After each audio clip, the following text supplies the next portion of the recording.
আসসালামু আলাইকুম বন্ধুরা। তো আজ ঘুরতে চলে আসলাম গুলশান 2 নম্বর শহীদ তাজউদ্দিন স্মৃতি পার্ক। পার্কের ভিতরের পরিবেশটা অনেক সুন্দর। আমাদের আসতে একটু লেট হয়ে যায়, সন্ধ্যা লেগেছিল, যার কারণে একটু অন্ধকার হয়ে গেছে। তো বন্ধুরা, এখানকার পরিবেশটা এতটা সুন্দর ছিল,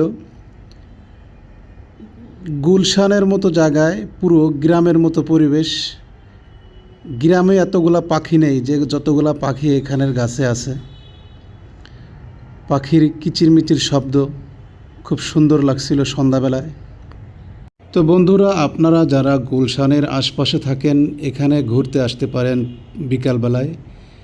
এখানে গ্রামের মতো পরিবেশ, পাখির কিচিরমিচির শব্দ এবং সবুজে ঘেরা খুব সুন্দর পরিবেশ।